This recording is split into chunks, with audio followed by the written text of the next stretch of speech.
Abraão, o pai da fé. A história de Abraão é uma das mais marcantes e influentes da tradição judaico-cristã. Conhecido como o pai da fé, Abraão é uma figura central nas três grandes religiões monoteístas: judaísmo, cristianismo e islamismo. Seu relato é encontrado principalmente no livro de Gênesis, nos capítulos 12 a 25. Mais do que apenas uma narrativa histórica, a vida de Abraão representa um profundo exemplo de confiança em Deus, obediência e promessa divina. O chamado de Deus. A história de Abraão começa com um chamado divino. Originalmente chamado Abrão, ele vivia em Ur dos Caldeus, uma próspera cidade na Mesopotâmia. Em Gênesis 12, Deus chama Abrão para deixar sua terra, sua parentela e a casa de seu pai, e ir para uma terra que ele lhe mostraria. A promessa que acompanha esse chamado é grandiosa. Farei de ti uma grande nação e te abençoarei. Engrandecerei o teu nome e tu serás uma bênção. Gênesis 12, 2. Esse chamado exigia fé extraordinária. Abrão não sabia para onde estava indo, não tinha garantias humanas e deixava para trás sua zona de conforto. Ainda assim, ele obedeceu. Esse ato inicial de fé se tornaria o marco de toda a sua vida. A jornada de Abrão não foi apenas geográfica, mas espiritual, um processo contínuo de confiança e obediência a Deus. As promessas e os testes. Ao longo de sua vida, Deus fez diversas promessas a Abraão. Ele prometeu que sua descendência seria numerosa como as estrelas do céu, Gênesis 15, 5, e que seus descendentes herdariam a terra de Canaã. No entanto, essas promessas pareciam impossíveis. Abrão e sua esposa, Sarai, eram idosos e não tinham filhos. Essa tensão entre a promessa divina e a realidade humana criou os principais testes de fé de sua vida. Em um momento de impaciência, Sarai sugeriu que Abrão tivesse um filho com sua serva Agar. Assim nasceu Ismael, que se tornaria o pai dos povos árabes. No entanto, essa não era a criança prometida por Deus.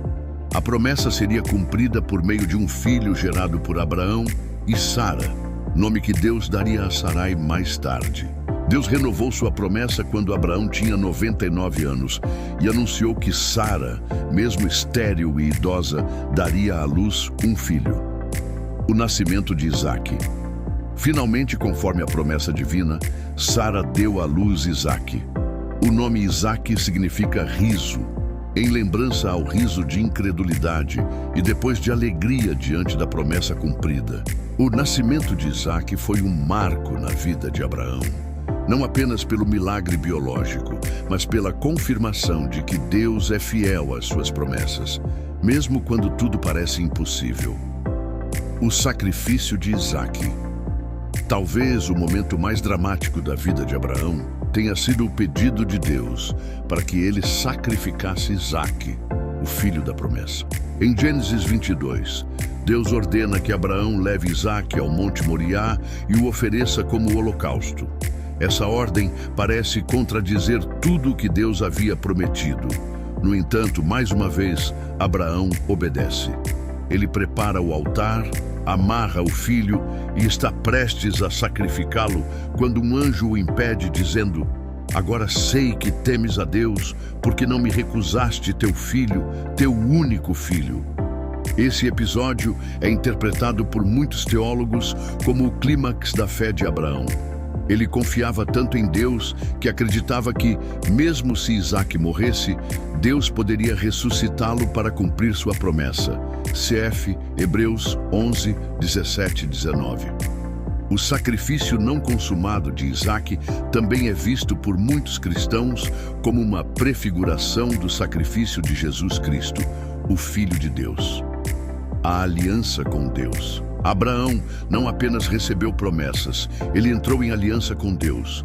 Em Gênesis 15, 17, Deus formaliza essa aliança.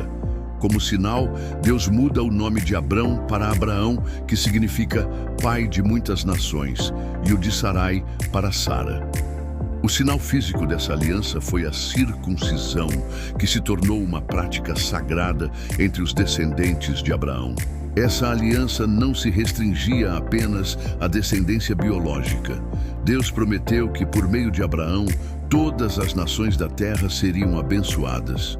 Essa promessa teria um cumprimento pleno na vinda de Jesus Cristo, descendente de Abraão, segundo a carne, Mateus 1:1, mas que veio para salvar todas as nações.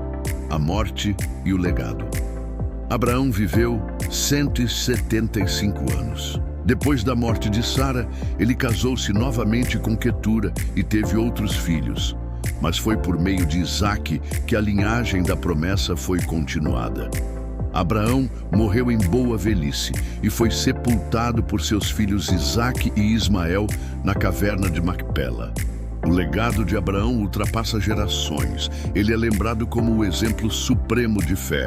O apóstolo Paulo, em Romanos 4, explica que Abraão foi justificado pela fé, antes mesmo de ser circuncidado, tornando-se assim o pai de todos os que creem, judeus e gentios. A fé de Abraão é a base para a compreensão da justificação pela fé, um dos pilares da teologia cristã. No islamismo, Abraão, Ibrahim, é igualmente respeitado. Ele é considerado um profeta exemplar, um monoteísta puro e figura central na festa do sacrifício Eid al-Adha, que comemora sua disposição de sacrificar seu filho por obediência a Deus. Conclusão. A história de Abraão é mais do que uma biografia antiga. É uma jornada de fé marcada por promessas, dúvidas, testes e, acima de tudo, obediência. Abraão não foi perfeito, suas falhas são registradas nas Escrituras, mas sua disposição de confiar em Deus, mesmo quando não compreendia plenamente os caminhos divinos, o tornou digno do título de Pai da Fé. Sua vida continua a inspirar milhões de pessoas ao redor do mundo, lembrando-nos de que a fé verdadeira envolve confiar, esperar e obedecer, mesmo quando as circunstâncias são contrárias. Abraão ouviu o chamado, deixou tudo para trás e seguiu a voz de Deus. Essa fé corajosa ainda ecoa nos corações daqueles que decidem seguir o caminho da promessa, guiados por um Deus que é fiel em todas as suas palavras.